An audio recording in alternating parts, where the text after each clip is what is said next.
Се зголемува бројот на летови и дестинации од Северна Македонија. Граѓаните ќе може да летаат од Скопје до Штутгарт и Лион, како и до Истанбул од Охрид. Разговараме со генералниот директор на ТАВ Македонија, господин Неџат Курт.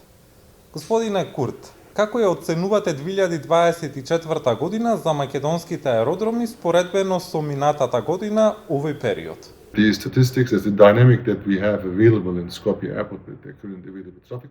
Статистиката и динамиката што ја имаме на располагање на Скопскиот аеродром покажува зголемен тренд што е сепак подобар од европските проекции.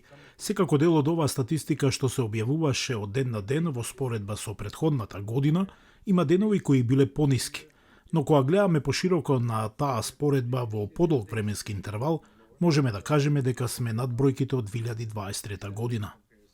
Throughout a longer period of time, we can still say that we are above the numbers of 2023. Аеродромите во Скопје и во Охрид добиваат 6 нови дестинации во 2025 година, но меѓу нив не се и Соединетите Американски држави. Дали меѓународниот аеродром Скопје е подготвен за трансатлантски летови?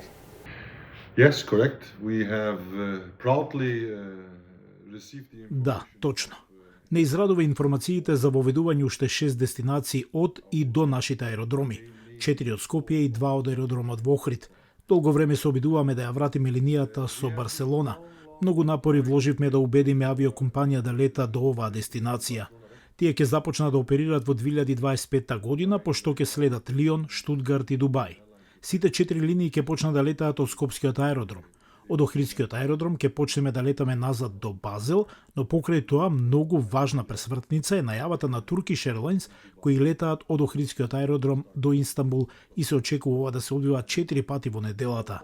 Аеродромот во Скопје би бил технички подготвен да поддржи трансатлантски лет, но гледајќи од перспектива колку аеродроми храниме од тука како центар, Истанбул, Франкфурт, Виена, Атина, Белград, секој патник кој е заинтересиран може да се поврзе понатаму за Австралија, Америка и така натаму. Но покрај тоа можеме да кажеме дека со приклучувањето на Turkish Airlines да лета од Охрид е исто така одлична можност за патниците кои живеат во странство. Имаме голема диаспора во САД, како и во Австралија.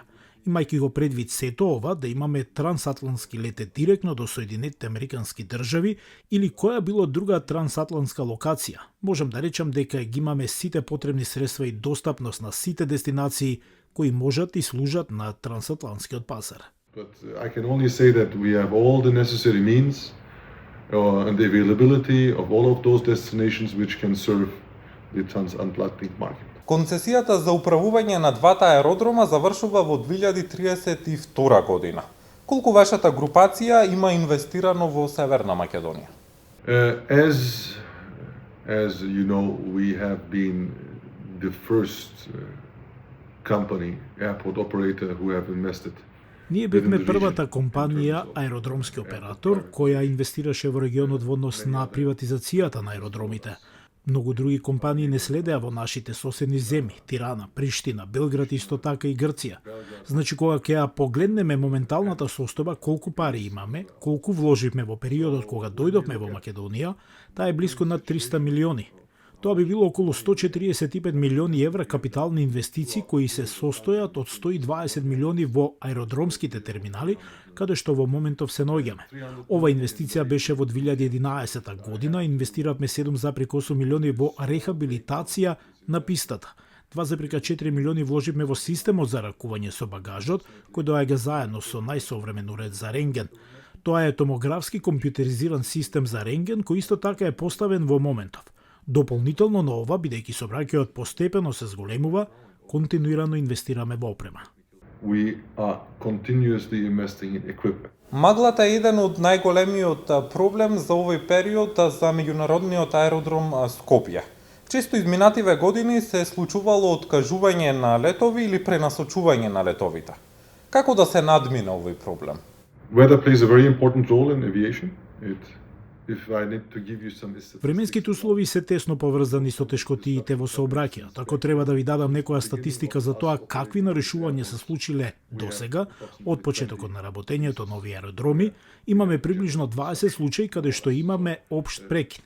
Така што мислам дека ако го погледнеме и споредиме со бројките на сообраќај што оперира овој аеродром, тоа не е многу.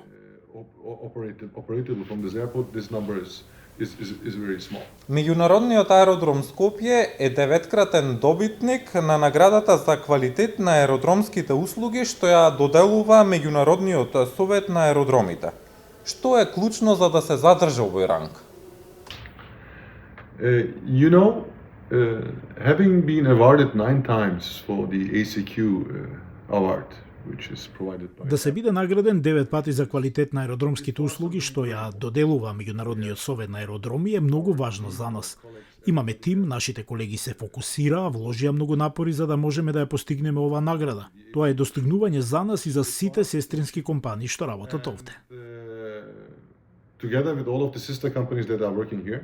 Господине Курта, за крај на нашиот разговор, која е вашата визија за раст и развој на македонските аеродроми во иднина? We are currently having approximately 7.5 years more of concession, so it ends in 2032. Во моментов имаме приближно 7,5 години од нашата концесија, која истекува во 2032 година. Веќе замислуваме како ова место би можело да прерасне во нешто повеќе од она што веќе е. Не само Скопје, туку и Охрид. Сега активно работиме заедно со нашата централа, која е француската АДП на мастер план. Кога ќе го погледнеме растот на сообраќај, мора да има некои структурни промени, не само на границата на аеродромот, туку и во поврзаните општини. Затоа треба да бидеме сите заедно на иста линија за да можеме да го ставиме овој модел во функција. Така што нашата цел е следните месеци да подготвиме презентација на овој мастер план пред владата. Out of this master plan that has just been finalized and make a presentation to the government. Ви благодарам на разговорот. Thank you very much. Ви благодарам, ми беше задоволство.